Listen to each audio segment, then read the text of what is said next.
Welcome to By the Books, the podcast helping business owners navigate the complex world of business, tax, and bookkeeping. Now, to the owner and president of Sakline, Lindsay Kline. Thank you for joining us, everyone. This is Lindsay Kline with Sakline, honest, accurate bookkeeping performed on time, and your host of By the Books. I'm here again with Jeffrey Gonzales of Payentry, our payroll guru. Thank you for joining me again. Well, thank you for having me, Lindsay. So you actually came up with this topic.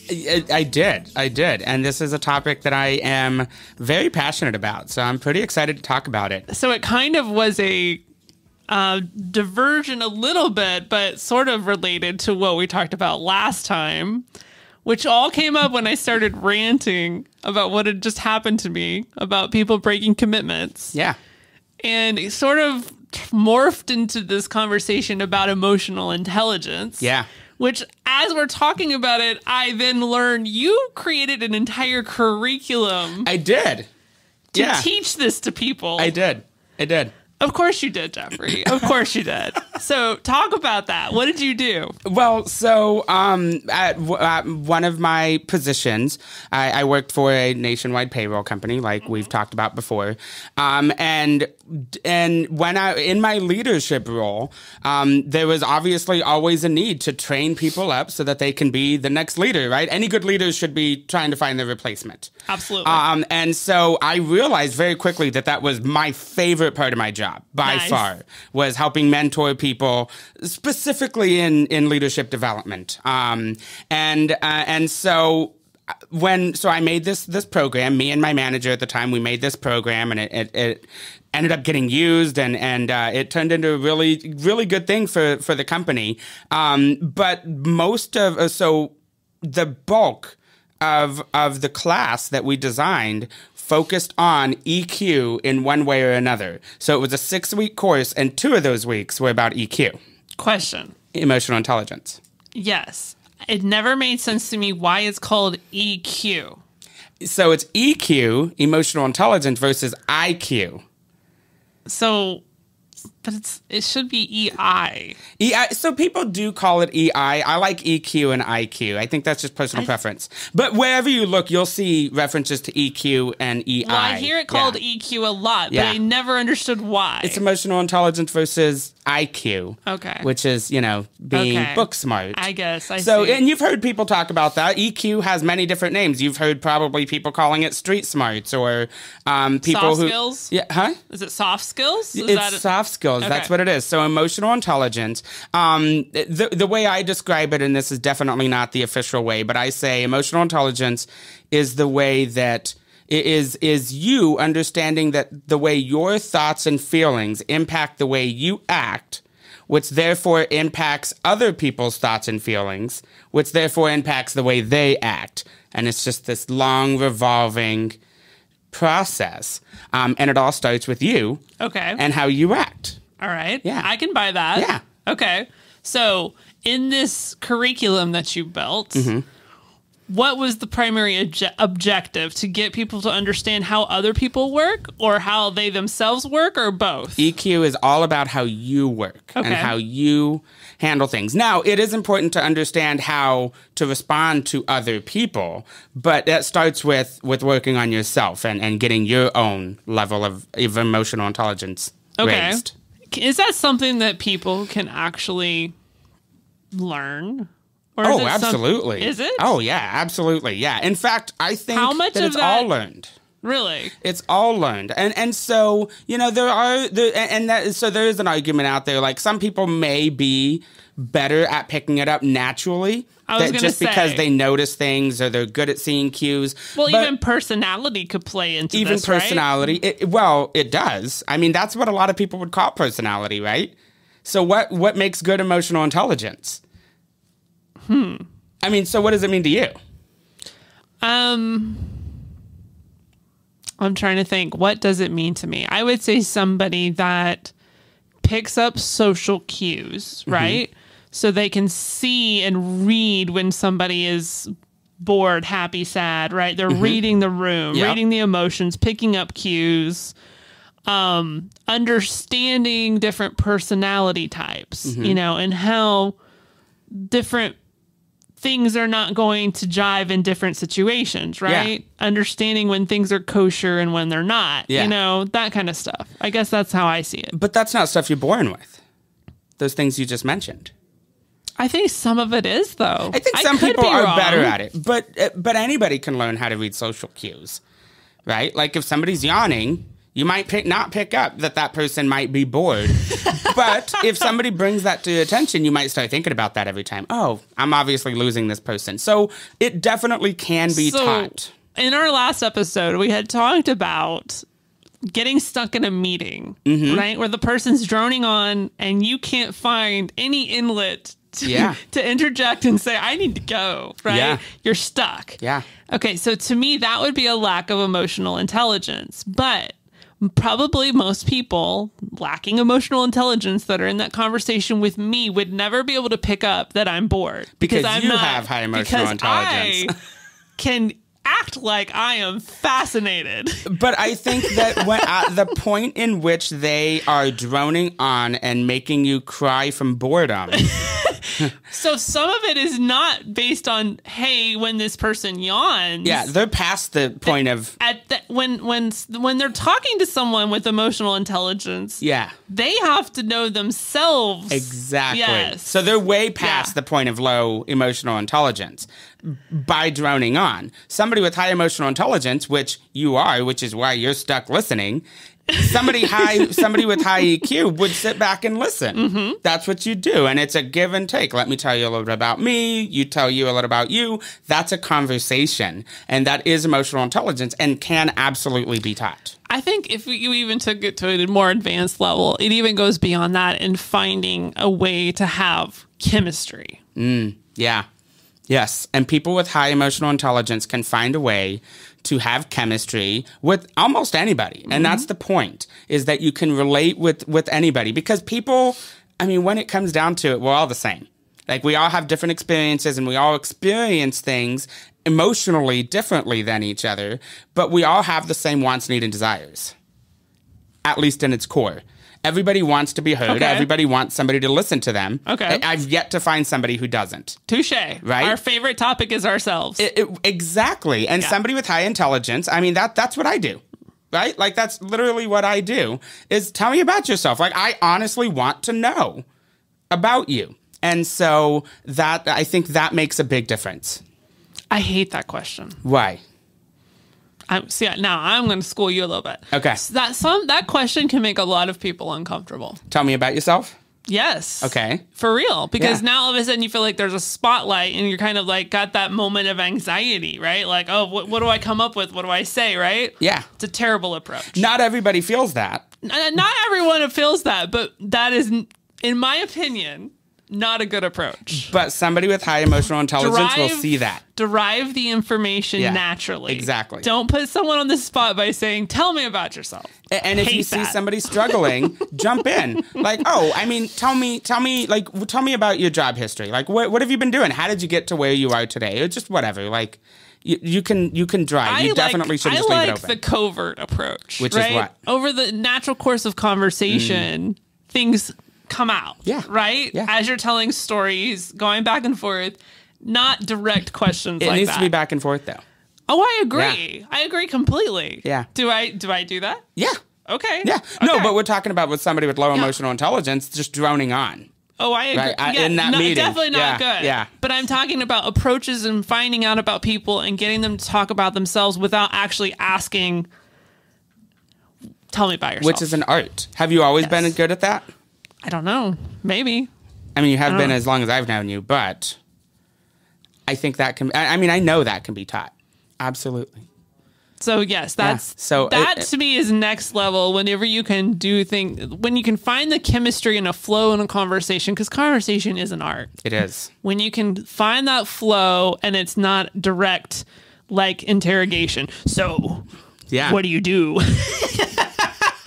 Because we've all been in those meetings before. Yes. In fact, we talked about a situation that I was in where I had a meeting that I thought was quite aggressive. Remember, I told you about that. Do you trying remember? to remember. So I had a meeting with somebody who also sells something to other businesses, so business to business sales. And we had a meeting to get to know each other and see if there was an opportunity for partnership between both of us. Okay. And the conversation went very much like what you're talking about. I sat down, he introduced himself, I introduced myself, and right away, I was on interrogation mode. I was being interrogated.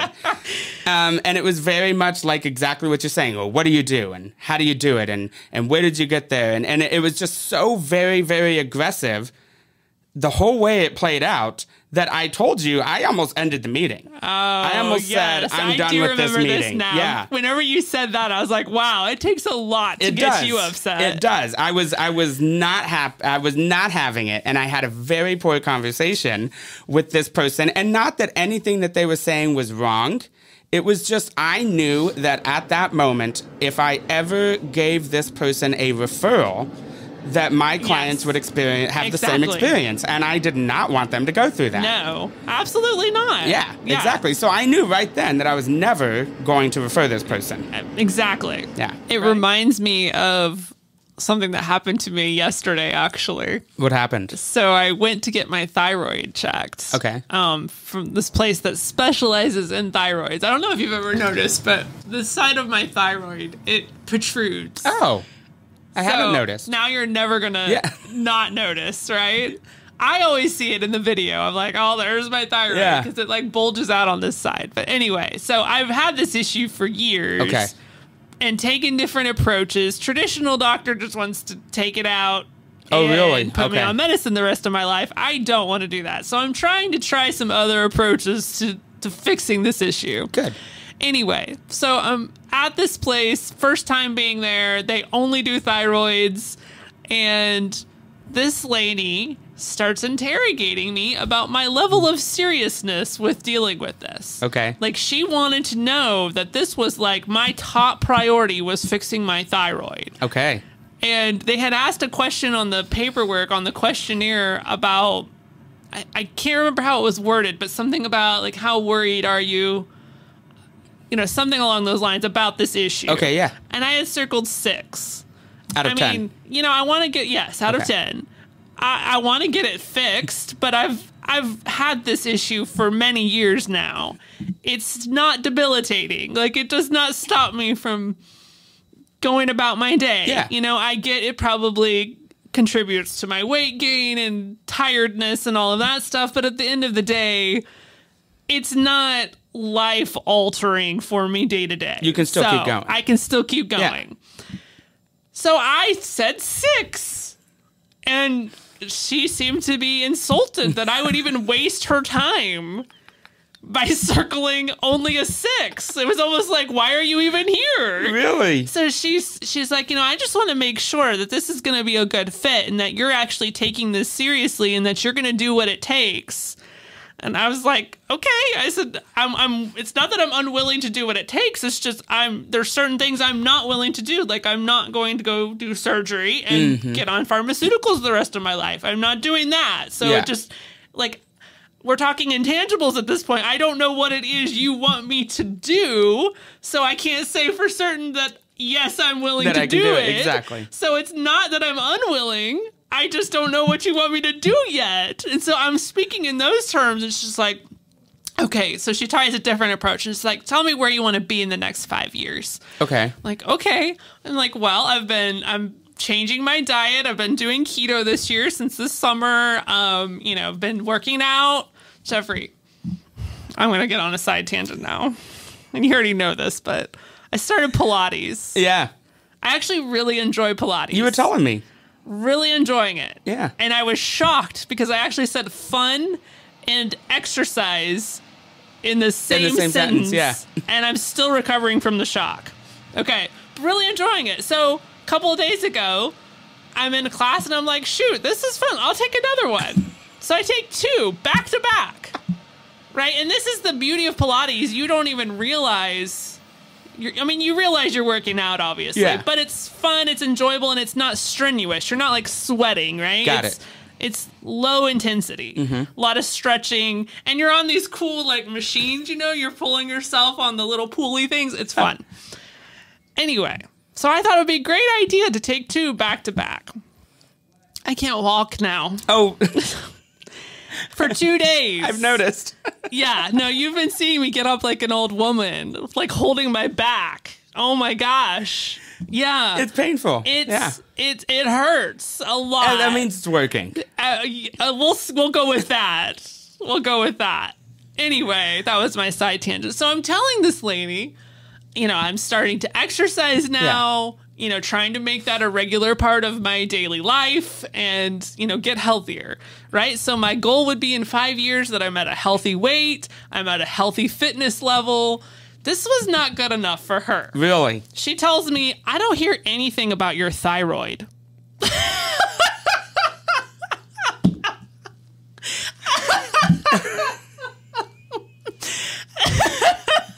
Well, I'm like, man, I feel like I just need to walk out. Like, I am not worthy. but what kind of plans are you making for your thyroid? Like, I plan on having it.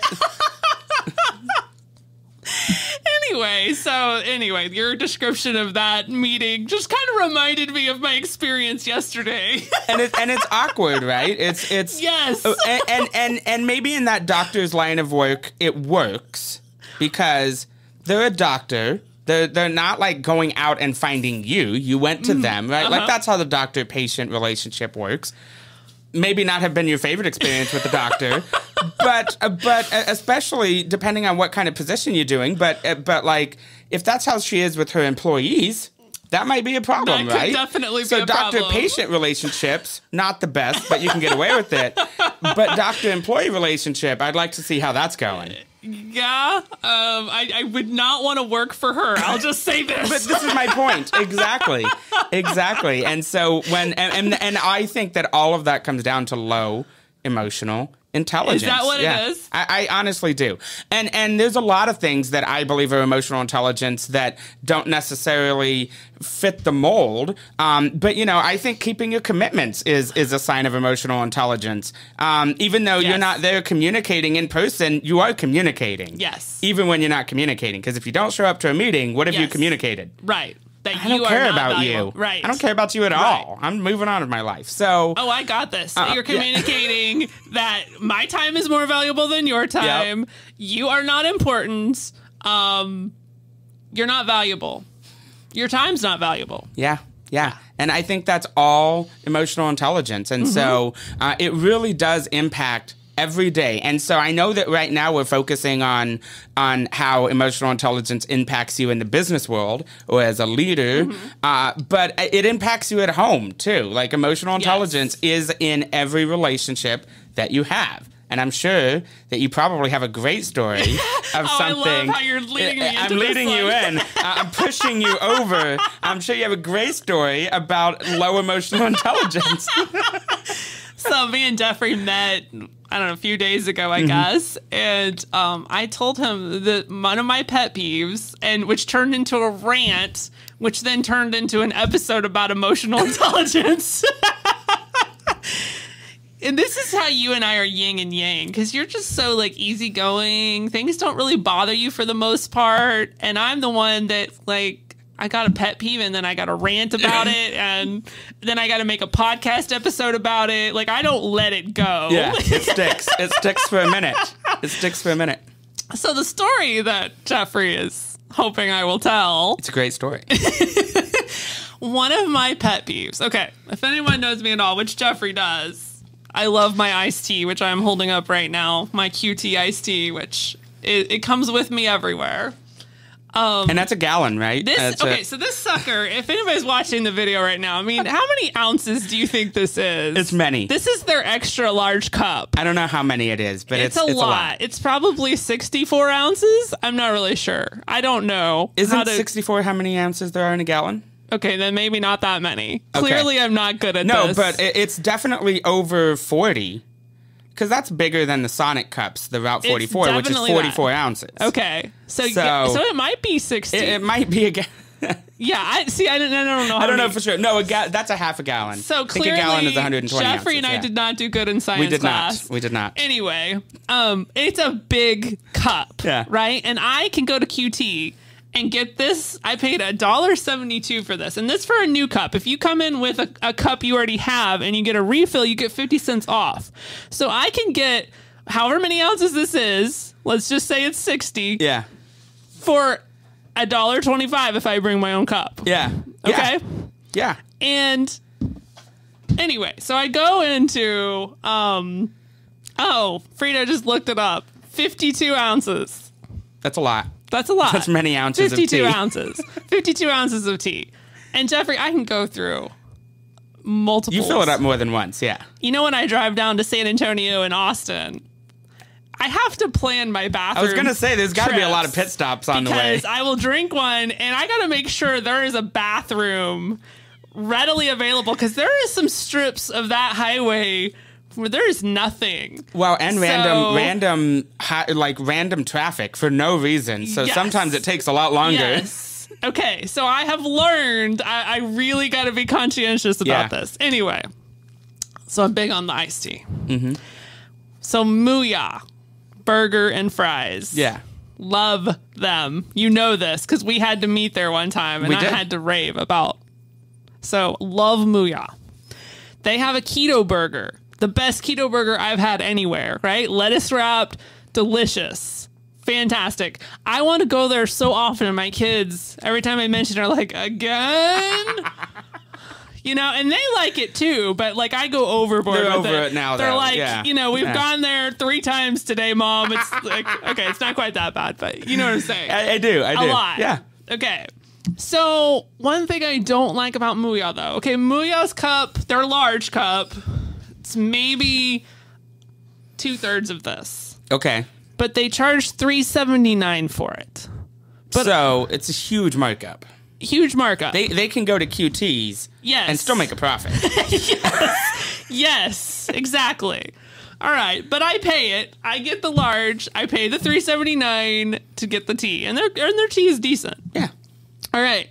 One of my pet peeves, and this is not just about Mooyah, it's about any restaurant. You get there in the evening, may or may not even be around closing time. Mm-hmm. But when that iced tea, the big jug of iced tea that they've brewed, when it gets to empty, they just go wash it and they don't brew anymore. Mm-hmm. I like my tea. Clearly. Love my tea. I am not a soda drinker. Yeah. Don't do soda. Occasionally I'll get a Diet Dr. Pepper, but just not a big soda drinker. Yeah. I want tea. So brew the tea. Very simple. Brew the tea. And how much does tea cost? Yeah, Fredo, I was can you just look thinking. up how much is a tea bag, a commercial tea bag?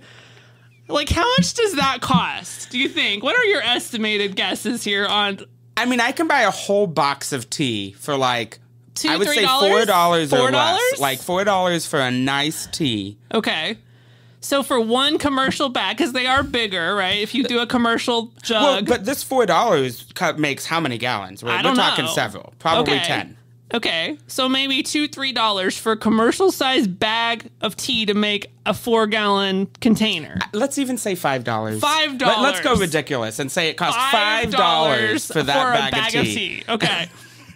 So, I mean, come on. The worst case scenario here is you have to throw away $5 of tea, right? Yeah.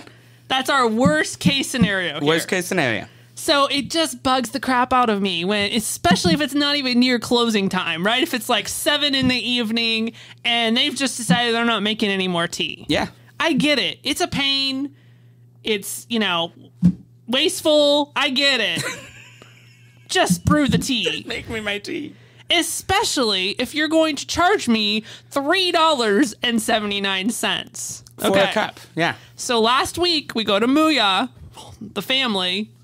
I get my $3.79 tea, fill it up, and we're fine. But then as we're eating, it goes to empty and they decide 95 cents, Frito says. 95 cents. I'm sticking with $5 for the point of this story, but less than $1 is what it really is. It's insane. So basically 95 cents plus the cost of the water, which is... Okay. Okay. That's what we are risking. So now here. we're up to 97 cents. Right. 97 cents. Okay, so while we're eating, the tea runs out, and they decide they're not going to make any more. So I go up there to get a refill. Because I'm eating a keto burger. And as we've discussed, I drink a lot. You drink a lot of tea? I go up there, and the canisters are gone. There is no tea to be found. The containers aren't even there. Yeah. I'm like, are you kidding me? So I go to the front, and I think, okay, well, sometimes they put it behind the counter. Okay, yeah. I don't know why, but sometimes they do. They do this at McDonald's all the time. And so I asked them, I said, do you have tea behind the counter? And the lady I approached, I did not know it at the time, but she was the franchise owner. Yeah. Was not aware of this up to this point. She's like, no, we're done. That's what she says to me. No, we're done. I was a little taken aback. Wasn't really sure what to say to that. Like, we're done? Yeah. Well, no, I'm not done. In fact, I probably need another one after this. Exactly. Like, I'm far from done. And I always get one on my way out the door. So we're talking at least 2 more because I'm still eating right now. So at least 2 more, we're not done. Yeah. Like, not even close. Yeah, exactly. And I was so taken aback, I didn't really say anything. I, like, went back over there, and she said something about, oh, you can get a soda, though. Like, no, I'm very well aware that I'm within my rights to go get another beverage. That's not the issue here. That's not what's happening. And I kind of looked at the other options. Of course, I'm doing keto, so I can't do anything with sugar. Pretty low options. Yeah, so it's either a diet beverage, and they didn't have Diet Dr. Pepper, which is the only acceptable diet beverage, in my opinion. Agreed. So I'm like, there's nothing else but water, basically. Yeah, water. But I paid $3.79 for water. For water. For water. So then I'm getting a little ticked off. Yeah. So I go back over there. I did not raise my voice. I did not cuss. I very calmly said, no, what did I say? I said, I paid $3.79 for this, and it would be nice if you could continue to brew the tea, considering the cost of what this drink is. And she got a little, like, indignant about it. She's like, well, I'm sorry, it was a tea day. A lot of people drank tea today. Yeah. Which I feel like was just substantiating my point that you should continue make more tea. to make the tea. Wait, did you finish the tea when you took your cup? What did do you mean? Tap out the tea? No. You didn't finish it? It wasn't me. So there was at least one other person in that restaurant that was also drinking tea. Okay. Yes. All right. So I feel like what she was saying was just substantiating the point that you need to continue to brew the tea. Yeah. And it's like 7 in the evening or 8 maybe. And I don't think they close until 9 or 10. Yes. So they have at least an hour before closing, right? Yeah. And again, 95 cents plus the cost of water. Okay? That's what we're at risk of doing here, right? Yes. But I'm doing all of this on the topic of emotional intelligence because even if you're not going to freaking pay the 95 cents plus the cost of tea, could you maybe try a nicer approach with a customer that comes into your restaurant, by the way, all the freaking time and paid $3.79 for this? Yeah. Yeah. And you're not going by yourself, because what I want to point out is we've met there at least once. Oh, yeah. It might have been more than once. I go there for business meetings because my kids groan about it whenever I Plus, you drag your family. Plus, I drag my family there. I really like their keto burgers, okay? No, and you're right. They're delicious. Fantastic. They're fantastic. So I don't say anything. And of course, at this point, I still think I'm talking to a person that's, making $12 an hour. And I'm like, okay, I'm just going to... This person doesn't care. I'm going to withdraw. This person clearly does not care. I will later call and speak to the owner or manager. Yeah. Right? Little did I know I was speaking to the owner or manager. So I get in the car, and of course, Lindsay's not letting this go. Yeah, I can't just, this is sticking for a minute. If this was Jeffrey, you would just go about your day. But no, I'm like irritated. Like I paid $3.79 for one, not even a refill, just one cup of tea. I could have gone across the street to QT and gotten it for $1.72 and gotten more. Right? I mean, but you funded like 3 days worth of tea for them. With your one cup that you bought. Thank you. Yes. Since they only make one a day. So I called the store. Yeah. And I asked for the manager. And guess who gets on the call? The lady I just talked to. Did you recognize that immediately? No, not immediately. Okay. I started my spill because she just said, hello or whatever. Okay, and so I didn't know who I was talking to yet. But I said, I just left your restaurant and I had some feedback to provide. As soon as I said that, she said, yes, you talk to me. And you can tell she is irritated. That you called. That I called. And then she starts to rant. She has her own rant. So now we're dealing with two people that really don't let things go and like to rant. So she's going on a rant about how I'm making a big deal about tea. So she's just like, I can't believe you're making such a big deal about a cup of tea. And it's not even that you didn't get tea. You got tea. You just didn't get a refill of tea. This is what she says to me. Yeah. And I'm not getting a word in edgewise. She is on a tangent. So you're just listening. I'm just listening. Yeah. And I'm sitting there going, is this actually happening right now? You're lecturing me about how I'm making a big deal about tea while you're ranting about me making a big deal about tea. I was just trying to help you. And I'm sitting there going, is this just literally happening? Is this happening? Yeah. The owner. Because she told me she was the owner. Oh, yeah, you talked to me and I'm the owner. That's what she told me. Got it. So that's when you found out. That's when I found out. And I'm sitting there going, the owner, the person that you would think would be the most invested in keeping customers happy is doing this right now? Yeah. And clearly it was her decision not to make tea, because then she starts ranting about how one thing of tea makes 4 gallons and that they're not going to make 4 gallons of tea just to throw it out. Yeah. It's okay, clearly I see that was your decision. Yep.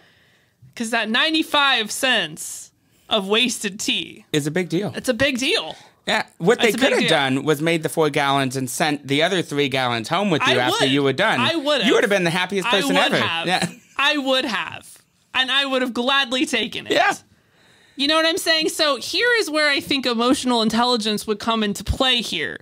Is that you say, okay, yes, I would have maybe thrown away some tea, made a 95-cent business expense here, thrown away some tea, probably don't like to waste food. Clearly she's got a problem with that, right? Understood. Would have wasted this tea bag in her mind. Yeah.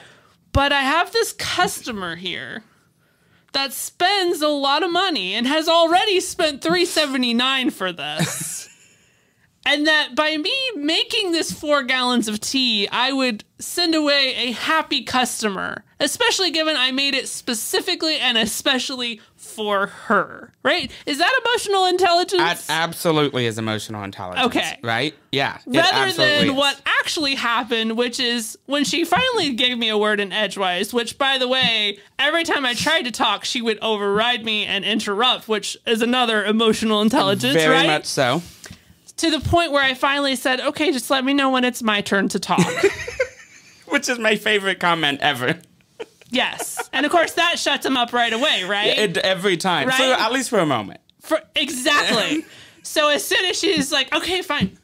What do you want to say? Say it. So I start saying, and this is what I started to say before she continued to interrupt, was, so you would like to risk losing a customer, and that's as far as I got. Because immediately she starts ranting and, well, fine, if that's how you see it, then, I'm busy, I have things to do, and I gotta go. And that was the end of the conversation, right? That was the end. Yeah. I got maybe 10 words in, and I can talk. Yeah. And I had a lot to say, but I got because you're passionate about the subject. Very, and it's sad, Jeffrey, honestly, this is sad, but maybe 10 words I got in. I was like, wow. And literally all I said was, so you're willing to risk losing a customer. And I wasn't even saying I was leaving. Yeah, you didn't. I said, you're willing to risk losing a customer, to which she just pretty much agreed with and solidified it and hung up the phone. And that was that.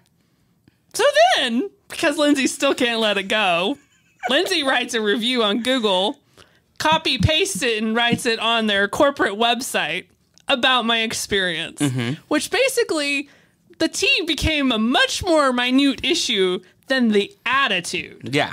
Which is a big difference. Which is where the EQ or EI comes in, right? Yeah. Because in the moment of that pet peeve, that was a moment she could have shined. That's a moment when that restaurant could have shined. It really is. And I think that that's exactly the difference between EQ and IQ. So this is a great example, though. Okay. Because IQ says, you know, whatever calculations, if she did the same calculations that we did here about how much it costs. But either way, IQ said it doesn't make sense to brew 4 gallons of tea, which I'm sure you could do less. But to brew 4 gallons of tea, it doesn't make sense to do that for this person to take 1 or 2 more cups, and then I have to waste the rest of it. That's IQ talking. That's IQ.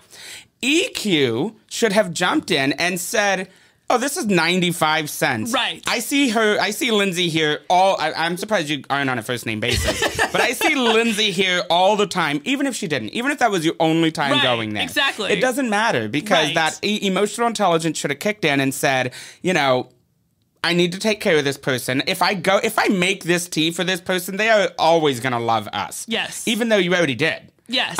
But they're going to love you even more. And so that's the difference. And I know I recognized in your story that you were especially surprised when you found out it was the owner. Yes. Because if it was just an employee, you're kind of like, okay, I get it. Like they're not invested or maybe they just don't have that training or, you know, they're just not there yet in their life. Right. But this is an owner. Right. And usually people that own things or are successful, and we're going to go into that here in a second, but usually people that are successful have a decent amount of emotional intelligence. Well, and this is the thing is that an owner, I would think, would understand the cost of customer acquisition, right? Yeah. How much do you have to pay in Facebook ads? How much do you have to pay in those mailers that you send to people's mailboxes? And coupons. How much are you paying for radio ads? So I would think a franchise owner would understand it is very costly to get me a person in the door. So once I have someone in the door, I need to keep them in the door. Yeah. She did not see that. That's all emotional intelligence, right? And so IQ might get there eventually, right? Where they think that through. Maybe. But emotional intelligence really is like the difference between that interaction that you actually had, whereas opposed to somebody with a high amount of emotional intelligence, you would have probably told me that same story, but in the opposite direction. They made me a whole thing of tea. They were only going to be open for an hour, maybe 2 hours more. Let's just play this like it happened the way I think it should have happened. Yeah. I approach and, oh, honey, I am so sorry. You know what? I'm going to make you some right now. Do you want sweet or unsweet? I'm going to get that for you right now. That's how that interaction should have gone. Yeah. And, you know, you sit down, I'll bring it to you as soon as it's done. I am so sorry. I didn't realize anyone in the restaurant was drinking tea. Yeah. Let me take care of this. Or so then that review on Google would have looked much differently. Which, by the way, I had already given them a 5-star review. Yeah, I had to change it from 5-star to 1-star and put my rant in there, right? So that review would have looked much differently. Yeah. And instead, it turned into, I'm never coming to this location again. I cannot write off Muya. I'm sorry. No. I just love it. No. But I will drive an extra 20 minutes we'll just have to go support another franchise owner. In fact, my kids were asking me the other day, why are we driving so far to Muya? Wait, have you gone already? Yes. Honey, I can't tell you how many times I go to this place. So, yes, we just went there a couple of days ago, and we drove further to one 20 minutes away. And they're asking me, why are we driving to the far one? Because I'm never going back to that one ever again. Yeah. And you know me, Jeffrey. I will hold that grudge. You will. I still will not shop at Dillard's, and I can't even remember why. Which I find I just hilarious. know 30 years ago, I had an issue. I committed to never, ever, ever going there again. I can't even remember what the issue was, but I have not shopped there. I'm never getting on your bad side. See, this goes into commitments too. We talked about that in our last episode. Which again, and we addressed that already because that is a part of emotional intelligence, keeping your intelligence. So, I mean, that's a really good example of a business owner showing low emotional intelligence, and look at the results. Whereas showing high emotional intelligence, what results could you get from that? So it's super important as a business owner. It's super important as somebody. I mean, but like you said, like even in that situation with the doctor, that doctor obviously didn't need to have high emotional intelligence. You still use the doctor. You're probably still going to go back because they're probably good at what they do. So you'll deal with that. However, that whole interaction that you had with your doctor could have been so much better, right? Because you're going to be hesitant about telling other people to go to this doctor. Yeah. Because like, they're really good, but... Well, it'll at least come with don't a put long... 6. You better write in 11 and circle it and then highlight it. Yes. But that's what I'm talking about, right? And so being a business owner is super important to just remain emotionally intelligent, because not only does it keep the business that you have, it helps you grow. And then it keeps your current client base happier. Yes. Like in those 3 examples that we've just gone through, I mean, those are all examples of emotional intelligence. They were all different. Mm-hmm. They were all in different situations, but it was the same for all of them. So, yeah. Okay, give me the stats, because you've had these written out. He literally wrote all of these out, these statistics. Well, because if we're switching it over, and I guess this applies because I wanted to talk about even as an employee. So emotional intelligence, 87% of employees are motivated by their employer's emotional intelligence to help the company succeed. So they found that it's specifically about the company succeeding? Yes, because their leader has a high level of emotional intelligence. So that lady that's telling me about the iced tea probably has an employment problem. I'm not kidding. I'm serious, right? Okay. Like if we were to dig into that, probably does. And not only that, I mean, but I just thought of another example. Tell me. And specifically related to this statistic. Yeah. Okay, so another restaurant I'm crazy about. I'm a little bit of a foodie here. Yeah. Kava, have you been there? Yes. So that's good. like Zoe's, right? It's Mediterranean They're switching. food. It's owned by the same company. It's like a mix of Zoe's and Chipotle. Yeah, right? exactly. So you tell them what to put on your salad or whatever. It's delicious. It's amazing. Yeah. I love it. Great Greek salad. And their military discounts like 50%. It's crazy. I didn't know that. So my husband, he's got his military ID, so we can eat like our whole family super cheap, like $30 for all of us. I love It's that. great. Yeah. Anyway, so we're there the other day though, and they're slammed, super busy, like line all the way to the door. And you can tell, like the employees, they're a little stressed. Yeah. Right? They're trying to make everybody happy. And the manager is making chicken because they ran out of chicken. And you can tell he's a little stressed. Yeah. Because everyone that wants chicken, they're being told, we don't have chicken right now. And of course, chicken takes a while to cook, right? Yeah. So a lot of people are just waiting for the chicken to get made. And it's just kind of like congregating people, right? So it's kind of a stressful situation. Well, we're like trying to find people on the line that don't want chicken to go ahead. And so I was standing there and a couple other people are standing there waiting for the chicken. And the manager that's making the chicken calls over and he's like, just in this kind of just irate tone of voice. And I don't know that he intended it to come across that way, but it came across very irate. Like he was mad. He's like, your safety is my top priority. I cannot have this chicken out sooner than what it, I forget how he worded it exactly, but I cannot put this chicken out sooner than what it takes to actually cook it so everyone's safe, Yeah. But he's saying it in a tone of voice where you felt unsafe. It was scary. Yeah. I'm like looking at him going, okay. Yeah. And I kind of just made this like grimace face, like, whoa. Yeah. And I made a noise like that, right?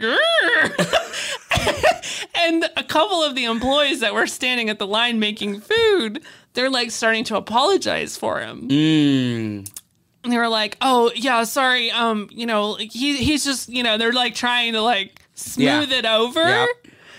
And I could tell they were super uncomfortable by the whole situation. So I think that's a direct correlation to what you're saying here about employees being more motivated by leaders absolutely who want the company's success. Absolutely. Yeah. It's a whole, I mean, everything's connected. We could dive in and talk about this for hours because I would love to, but you're right. I mean, it all layers on each other. Emotional intelligence is the start, which keeps them engaged. You're giving them the freedom and the ability to go out there and to make, do something and improve their own work benefit, and people support what they help to create. Yeah. And somebody with high emotional intelligence knows that because we've all worked for a manager that like, sit down, here's your marching orders. I want you to do this. Don't ask any questions. Go. As opposed to a manager who says, here's my plan. Here's what I want to get done. What do you guys think we can do? Like, here's the goal. Let's all go do that. That's good. And they jump on, and that's all emotional intelligence. Inspiring people. Yeah. And it's really hard to be inspired and motivated when you feel like the product you're supporting or the service you're supporting really isn't helpful or good for people. Yeah. Like if you've lost confidence in it, it's really hard to stay motivated in it. Yeah. Yeah. Well, and a lot of companies are putting a lot of attention on emotional intelligence. So you're 75% more likely to be promoted if you have high emotional intelligence. Really? 75% more likely. That makes sense, though. Yeah. Because that kind of feeds into your employer liking you. They're not going to promote someone they don't really like, right? That's true. Well, and they don't see you as a leader. In fact, people with high IQ tend to make $29,000 more annually than the same person, same position with lower IQ or EQ. I mean, emotional intelligence. This probably goes a lot into people wondering, why did I get passed up for that promotion? Why did this person? Absolutely. Why did this person with less experience or less seniority? It's probably emotional intelligence. And somebody with high emotional intelligence that doesn't get the job will stop and look within and say, oh, what can I have done differently? Whereas somebody, and we all know these people, when something that doesn't go their way, it's never their fault. Oh, yes. They didn't do it. They're against me. My boss hates me. Or whatever. It's never their fault. And I think that is a huge part of emotional intelligence because people that have a high EQ will say, what can I do to be better? Or they'll have that conversation. Or own it. What didn't work? Own it. What can I grow? Like, help me. Go get a mentor. There's so many things you can do. It's literally has a dollar amount. So as an employer, I know for me, my anxiety level goes down when I see that an employee recognizes the problem and owns the problem. Oh, yeah. That's huge. That's when huge. they're denying it or blaming it or, deflecting it, that just causes anxiety in me because I'm like, dude, you're not fooling anyone. We know where the problem is here. Yeah. And it worries me that you don't see the problem. But even if it's not their fault, like somebody, I mean, how many times have you taken responsibility that you could not control, but you just had to take responsibility and fix it? Like that happens all the time. People with high emotional intelligence, they're just going to get it done. And that's that. They're not going to make excuses and they're going to get the job done, whatever it takes. And use their emotional intelligence to help with that process, right? So you can help other people get involved. A good leader can help delegate. They can help get other people into that. Don't turn this into a situation where the person with emotional intelligence is doing all the work. No, that's not at all what it should be. Boundaries are also important. Yeah, no, that's not at all what it should be because that also, if you're the one that's sitting there working hard all the time, if you're a manager, right? If you're a leader and you're the one that's always doing everything, you might need to read a little bit about emotional intelligence because why aren't you able to motivate your employees to help take some of that load off of you? That's good. I need to study that myself, actually. That would be good. There's a great book. It's called Emotional Intelligence 2.0. Okay. I don't know if you've ever seen this before. No. It's a little pricey. I think it's like $30-some because it comes with a test. So you go in and you take the test About first. How much emotional intelligence? And it scores you just like an IQ test. Interesting. Yeah, EQ has a scoring system. Wait, if you don't have emotional intelligence, can you really accurately score yourself? No. You just answer the questions, and it scores you. But do you accurately see yourself? Yeah. I mean, it's really mostly like situational. Like in this situation, what would you do here? Or it's not even just that. A lot of it is just like general stuff to see how you look at the world. Like emotional intelligence impacts the way you see things. High IQ, do you not know what they're looking for? Absolutely not. No? I don't think so. Yeah. It's just like somebody with high emotional intelligence but low IQ might not recognize that either. Right? How many people do you know that are not very smart and don't know it? The same goes with emotional intelligence, right? There's people that are very low on the emotional intelligence scale, but don't know it. Yes. Yeah. I had that situation come. In fact, I think it was a meeting right before yours again. You and I meet a lot, apparently. Yeah. I think I already told you about this, where the guy is sitting there on a tangent. Like, he is, from the moment he sat down to this meeting until he left, he's droning on, right? Whatever he wants to talk about. And in the middle of this, while I'm sitting there thinking, I'm never going to get a word in edgewise. And by the way, when can I get out of here? That's what's going through my head. In the middle of this, he starts talking about emotional intelligence and how he's trying to lead his team and show them how, you know, they need to have emotional intelligence to sell. Yeah. And I'm sitting there thinking, this is the most ironic thing I have ever sat through. Exactly what I'm talking about. He had no idea, did he? He probably thought that he had good emotional intelligence. Clearly. And by the way, that book that I mentioned, like, does not hold anything back. It tells you exactly how you're doing. Because emotional intelligence in this book, they break it down into 4 sections. And it helps you identify what you need to work on, and will give you stuff to work on. It makes a big difference. And I like I said, $29,000 more per year in earnings. Wow. Like, it's worth the investment to improve your emotional intelligence, and not just at work, or not just if you own a business, but even in your personal life. Well, in the case of that Mooyah owner, I mean, $29,000 is probably what I spend there. No, I'm kidding. I am not shocked at all, honestly. Not. Totally kidding. Not quite that bad, Jeffrey. That would be bad. Not that much of an addict. Getting there, though. Getting there. You work your way up. That's not something that I want to work towards, is to eat more burgers. I'm trying to work my way away from that. Got it. Well, and now that you have to drive further, that will help. That will help. It's going to come into consideration. Yes, it probably will cause me to go, maybe I'll just go somewhere else. Yeah. You know, I love Mooyah, but is it worth a 25-minute drive? Yeah. It's okay. I'll bring it. Next time we have a meeting, I will bring you. Okay, perfect. Yeah. All right. How can people reach you if they need payroll services or advice about emotional intelligence? Call me about emotional intelligence. I would love to talk about it. My cell phone number is 214-551-4650. Don't spam me. I'm waiting for someone to do it. Somebody's going to do it. And my email address is jgonzales@payentry.com. Do me a favor. If you spam Jeffrey, put my name on it so he knows that so it's I know for where me. it came from. Yeah. And I'm Lindsay Kline with Sakline, honest, accurate bookkeeping performed on time. You can reach us at info@sakline.com, or our website is sakline.com, sakline.com. Thanks for joining us, everyone. Until next time, have a great week.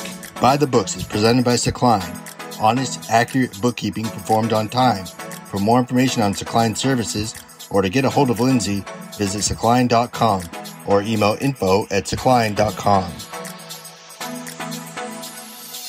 The information provided on this website and podcast does not and is not intended to constitute legal advice. Instead, all information, content, and materials available are for general information purposes only. Information provided by Sakline may not constitute the most up-to-date legal or other information. Listeners should contact their attorney to obtain advice with respect to any particular legal matter, and should refrain from acting on the basis of this information without first seeking legal advice from counsel in the relevant jurisdiction.